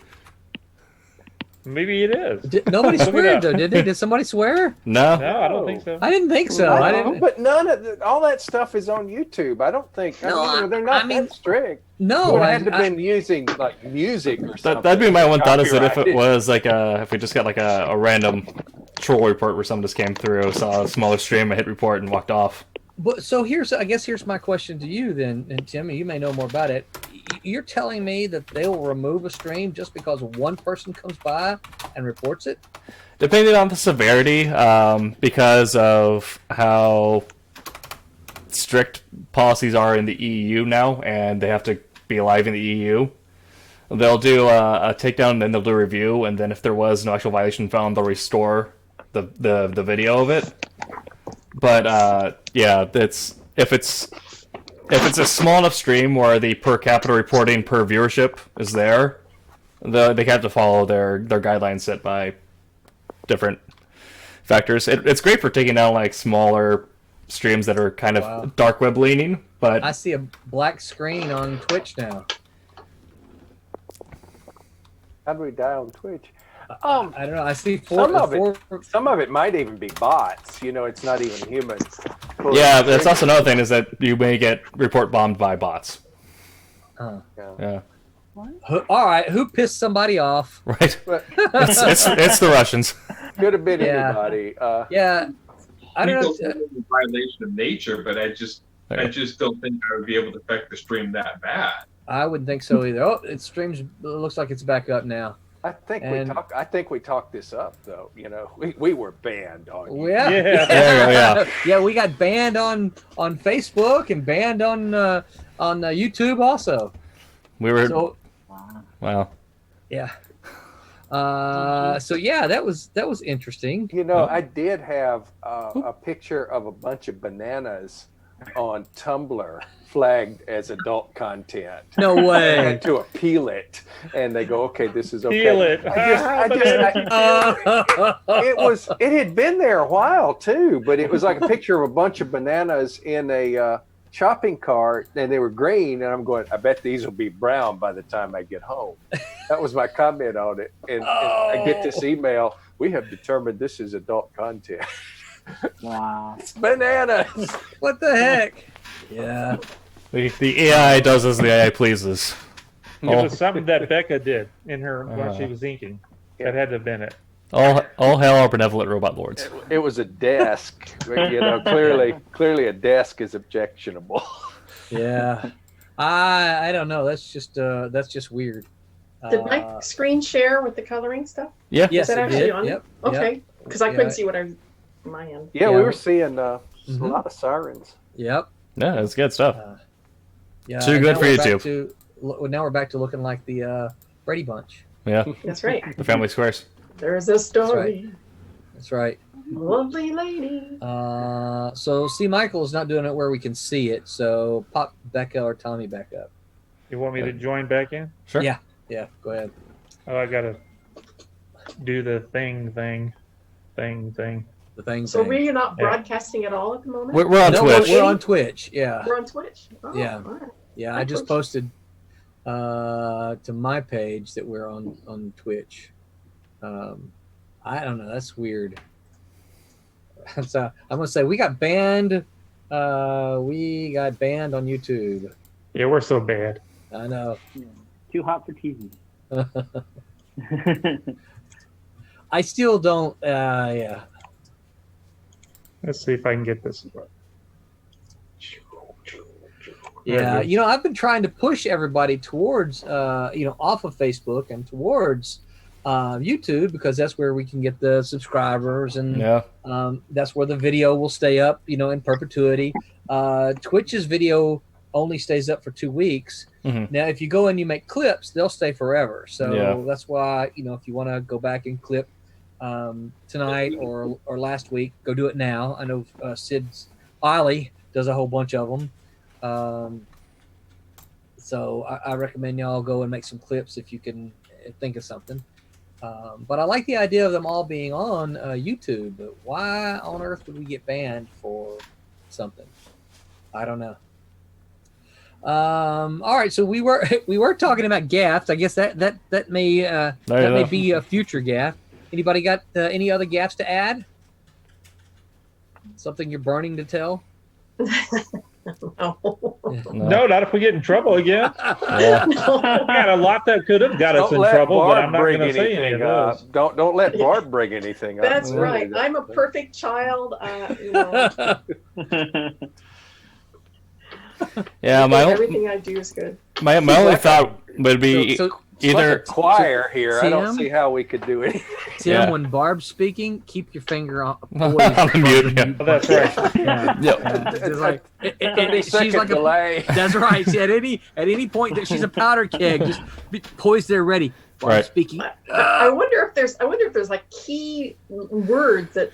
There's an AI that will that listens and watches for keywords, and my only thought would be if it did see the demon sex cover on Sid's thing and flagged that as potentially switching over to X-rated you showed content. the cover on. Yes, he did. Don't do it again.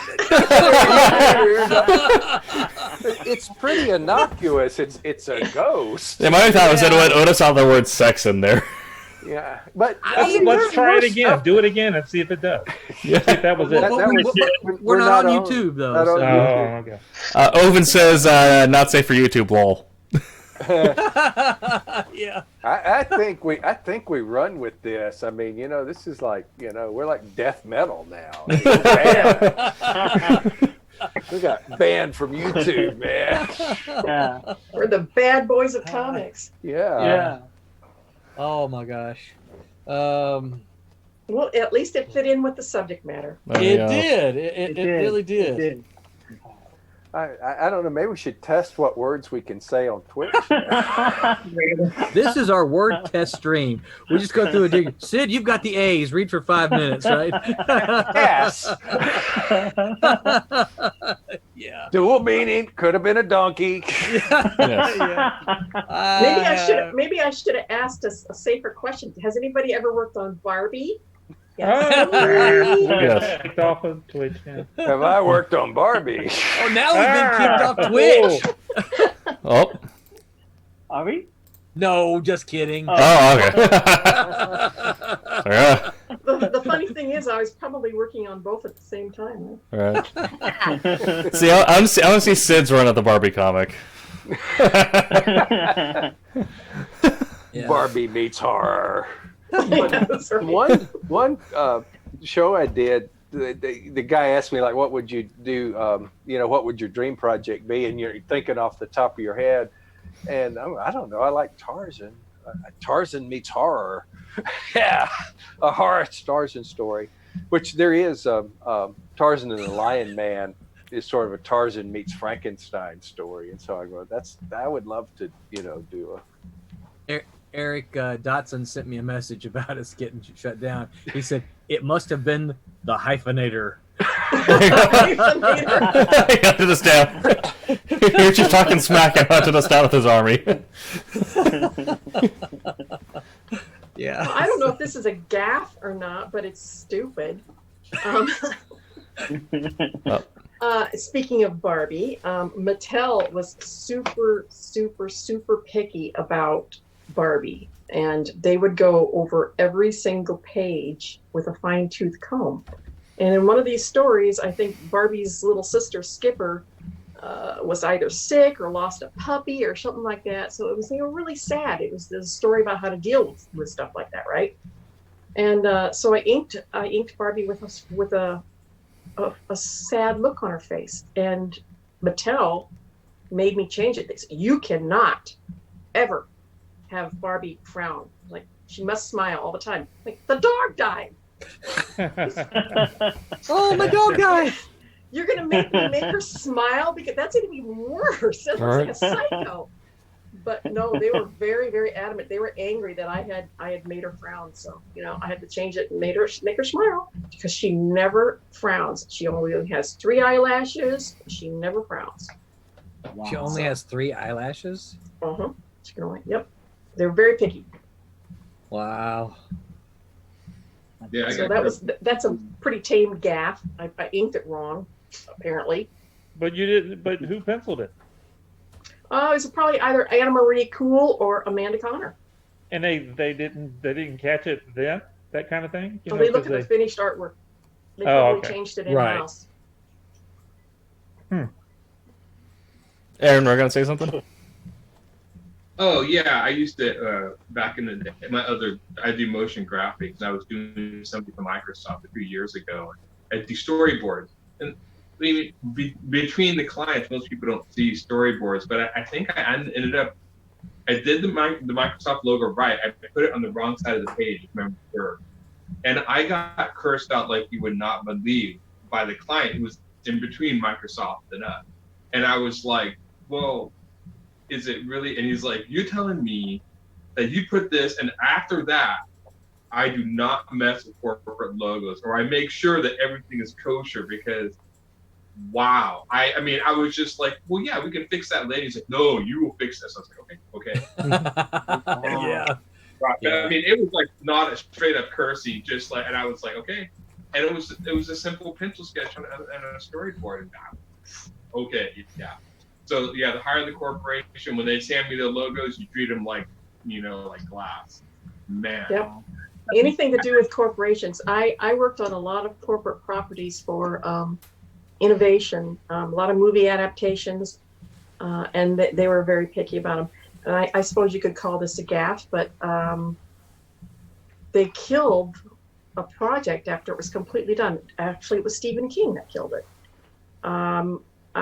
I worked on a 60-page graphic novel of the Lawnmower Man, adaptation, and my inks over Stewart and Monin. It was gorgeous. I mean, Stewart had Pierce Brosnan down to a T. 60 pages, fully inked, fully covered, ready to go to press, and Stephen King killed it. Oh. Yep. Somewhere or another, David Campetti has got that artwork in a vault somewhere. Wow. It's never seen the light of day. He didn't like the movie version. I mean, it No, was like he a hated ripple effect. Yeah. Yep. He Hey, hated Owen, the thanks for movie, following so us to Twitch, man. Yeah. He hated the movie, so he killed the book too, the movie adaptation of the comic book. So, but we got paid for it, so I'm not going to blame. But it's really too bad because it was beautiful. Oh my God, it was beautiful. You know, wouldn't it be interesting to all the dead projects to finally come to life? You know, there's a couple that I can think of via Malibu. One of which was a sludge. I can't remember if it was a one shot or a mini series. I can't remember now, but Mitch Bird did the artwork. Yeah, you inked that, yeah. I sure did. Yeah, you sure did. Yeah, it was. We did two. So it was two issues, right? 2 issues. Yeah, that was some beautiful stuff. And yeah, it really was. And I'm not going to say it's the best sludge. And the reason I'm not going to say it, so don't hate me, Tommy, is because Mike Plug did an issue. Yes, and that was a beautiful. Man, that was just something else. But yeah, but I would argue that was second best to Plug. It was gorgeous stuff, and that just never happened. Nope. You know, I worked on. We got paid for it. Yep. Yeah, you got paid for it as you submitted to work. I worked on an adaptation of the Gladiator novel by Philip Wiley, and I did a 6-issue script. I've still got them. They're up there somewhere. You can't see which them. we mentioned in this month's episode or issue of Craft on the Silverline website. Oh, that's right. Sure enough, that was which came out on the website yesterday, right? Mm-hmm. Yep. I did all 6 issues, and Howard Porter, I think. Howard Porter penciled, I think, an issue, and it didn't look like his traditional work, and so Malibu just canned the entire project. Well, that's too bad. Yeah, I love working over Howard. It's too bad, except that I just learned. Well, I learned this a couple of years ago. Gladiator is now public domain. Ooh. So yeah. It's kind of a period piece because if you don't know anything about Gladiator, supposedly it is one of the inspirations for Superman, and if you read Gladiator, you're going to be reading it and going, "Yep, they got that from this." Yep, there's like a Fortress of Solitude, and there's all kind of stuff. You know, the difference is Superman's an alien, and Gladiator is a science-based super being. So. Still have those pencils? I only have bad photocopies of them. Oh, that's too bad. Yeah. I worked on with Howard over on Hawkman. Oh, cool. Yeah, love his pencils. It did not look like his usual work though. I don't know how to explain it other than I think he must have been experimenting with the style because it was set in the 1920s, and yeah, it didn't look like his usual work. And I think that's the reason Malibu canned it. It's just like, yeah, we're not getting what we thought we're not getting what we thought we were paying for. Has anybody ever worked for Now Comics? I never worked for Now, no. They still owe me my last paycheck. Oh, let's not get into that. Yeah, I can hear Tommy. Let's not. No, we're going to get in trouble. Let's not go there. Probably in the mail. There's one of my gaps. Let's not go there. It's like I have not sent a check from Omni in the 90s. Yes, that could be considered a gaffe that I didn't really go take him to court or anything. I just let it slide. Yeah. Kamiko still owes me money. Yep. Yeah. That's anyway. That's the only time I've ever been stiffed though. Which is fortunate because I have heard a lot of horror stories from a lot of comic book artists that have constantly got stiffed, but that's the only time I ever did. And you know that for me, the bad thing about it is did you ever know Laureen Haynes? The name is familiar. Yeah, she was pretty active. Yeah, she died a couple years ago, actually. Yeah, so she was real active in the late '80s. She did the Longbow Hunters with Mike Grail, and then she worked certainly in the '90s. She actually warned me when I started telling her I was talking to Kamiko. She's like, "Yeah, you probably don't want to do that because they're notorious for not paying." And I'm like, "But Vortex, the Elementals, yes, I'm going to do it." And so I did it, and sure enough, they still owe me money. But was it published? I did quite a lot of work for now, including like Twilight Zone and Married with Children, and I don't know. Who Speed was the Racer. editor there? Do you remember? Gosh. Yes, I do. And Joan, I can't remember her last name. Joan, she was wonderful. The gal I worked with. But I really enjoyed working for them. It's just that I just never got that last paycheck. They declared bankruptcy, and that was it. Book Joan publishers Weiss. often would be slow to pay, but usually you'd get your royalty checks or whatever. Who? Book publishers. Book publishers? Mhm. Oh yeah. New York book publishers. I've had, never been late with Crossroad or anything. I guess the fastest company I that ever paid me was the Indian company. Sid, that you did some work for. Yeah. Their name escapes me. At the Campfire. Yeah. I mean, they were going to be Elfin for a while. Yeah. Remember, and then it became Campfire. They paid me in 24 hours. Whoa. Wow. I know, right? They paid me quick too. Yeah, you would submit an invoice to them, and within 24 hours, you'd get a PayPal. Never been paid that fast by any other company I've ever worked for. So, well, all right, any other gaffes? It's other than all the gaffes we've had tonight with our streams. Anybody have any other gaffes to mention? I have a little one, just a short one. So, it was when we were at Malibu, everybody was aware that I was an aspiring artist, in the, even though I was working as an editorial assistant, and I was just, young teenager at the time. Anyways, Phil Crane, one of the editors there, good guy, everybody was so supportive. And one day, Jeff Matsuda, the penciler, came in. And, big name, working for Image at the time. And I was sitting next to Phil, and Phil just kind of talked about me. He's the guy in the cubicle next to me, Kurtis. He is this up-and-coming artist. I mean, you better watch out. He is so good. He was talking me up. And, I never did any professional work. And Jeff goes, okay, let me meet him. So Jeff walks around. Oh, hi, I'm Kurtis. So Phil says, you're this great artist. I said, oh, yeah, thanks. He goes, so what are you working on? And I said, nothing. And he just his eyes kind of glazed over. He was like, okay, well, good luck with that, Right. So, good luck with doing nothing. Yeah. Let me know when you get that published. Exactly. So I think it's that example of not being able to kind of, take the pitch or whatever of what's going on. I was completely shell shocked. Yeah. Anyway. All right. Well, I guess we will wrap this one up. We will wrap issue 10 up. Aaron, glad you could join us tonight. Thank you for being so cool about our gaffes earlier.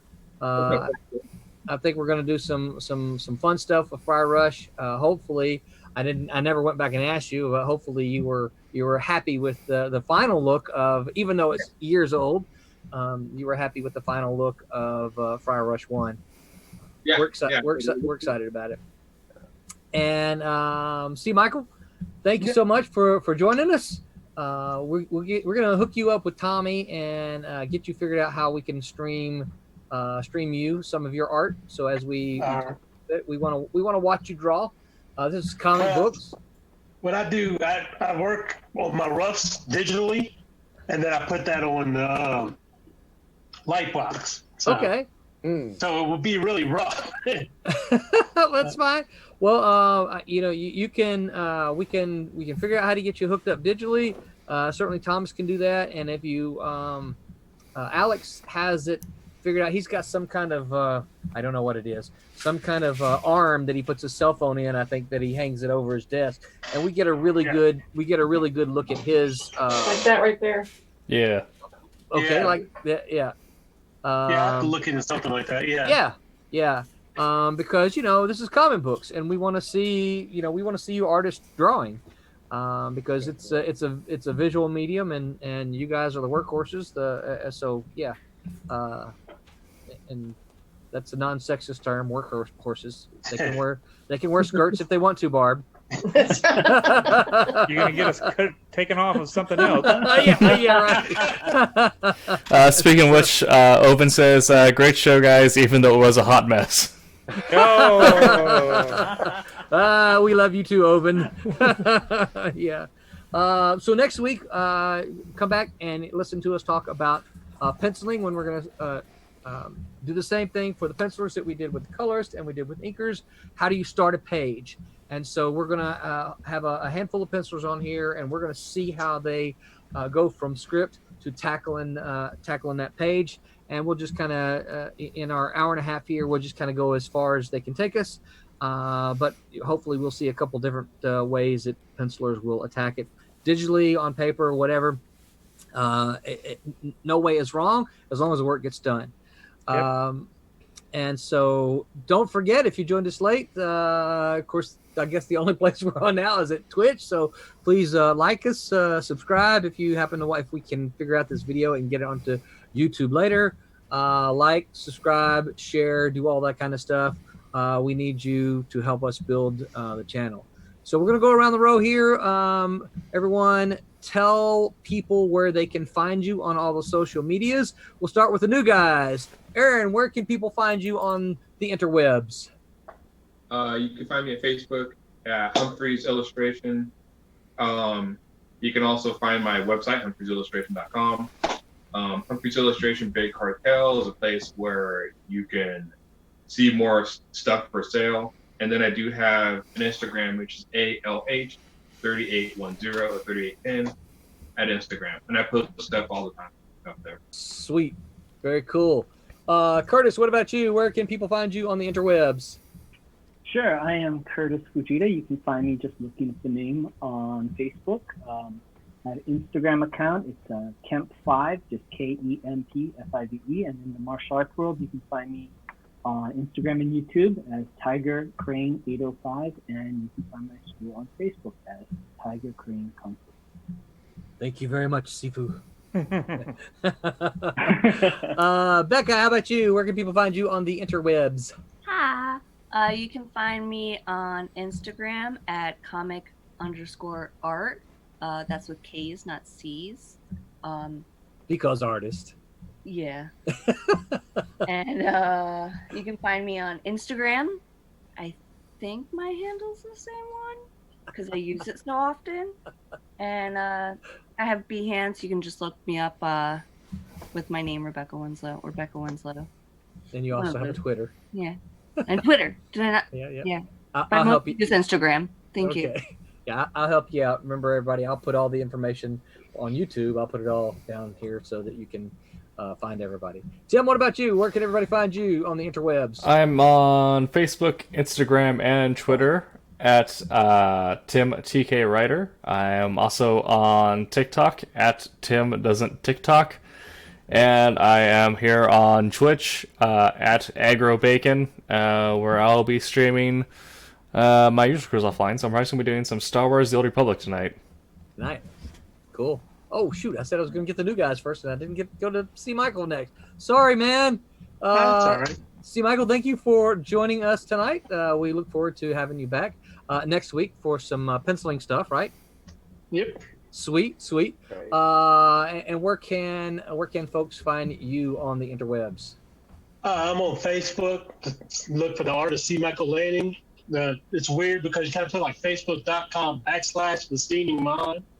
That's a whole mess. Then I'm on Twitter. It's C. Michael Lanning. Drop the G and put a #1 for some reason. And that's my Twitter. So do me a favor. My Instagram, I can't remember. Yeah, do me a favor, both you and Aaron. Send me a Facebook message with all of the social media links that you want me to include, and then I'll add those to YouTube if we can get us back up. But I got a little master list for YouTube, so send that to me, and I'll get that added. Sid, what about you? Where can people find you on the interwebs? Most places, happily. Sid, S-I-D, sidisalive.com is my website. And you can find me on Facebook at Sidney Williams Books. Again, Sidney with an I. And Sidney_Williams on Twitter and also on Instagram. So, and if you go to the website, should be links to most places there. Yeah, we try to keep all the links on Silverline so we can get people out to you. Tommy, how about you? Where can people find you on the interwebs? Thomas Florimonte Jr. at Inferno Studios. Okay, I'm just. That was good though. That's good. You've been working on that though, hadn't you? Yeah, I've been waiting all day to do that one. Yeah. No, Florimonte, as you saw it, is Florimonte. Anywhere, all the different social media stuff, just look for Florimonte. I'm the only one there. Just in my personal website is infernostudios.com is where I do all my other stuff. So look me up. All right. And Barb, where can they find you? Okay, well, first of all, you can find me at the Kickstarter. That's right. So please go find the Silverline double feature Kickstarter for Divinity #1 and Twilight Grim #1. That would be the most important one because we've got only 16 days to go, so we need some help. Otherwise, looks like we gained a backer. We got another backer, yeah. Yep. Right.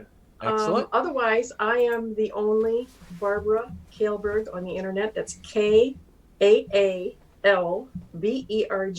So you can find me under that on Facebook and Twitter. And if you Google me, you come up with like 50,000 sites. So, yeah. Excellent. And I am Roland Mann. You can find me on my website at www.rolandmann.me. And you can find me on the Twitter, and I am on Instagram, but I almost never post anything there. I need to be better about that, as my wife reminds me. And I'm happy to tell you all that she is working on, shame that Alex is not here, because I know he would be overjoyed to hear this news. She is working on a Silverline TikTok. Oh, okay. Thumbs up, yeah, in Alex's honor, right? So she is working on a Silverline TikTok, and hopefully we'll all have a bunch of fun with that. So yeah, and don't forget SilverlineComics.com, our website that Tim works very hard on and keeps us all to a bunch of regular stuff, including the craft stuff. And next week we'll be back with craft penciling, starting a page. So until next week, make mine Silverline. Be Good night, good, everyone. everybody. Keep your hands clean. Ah.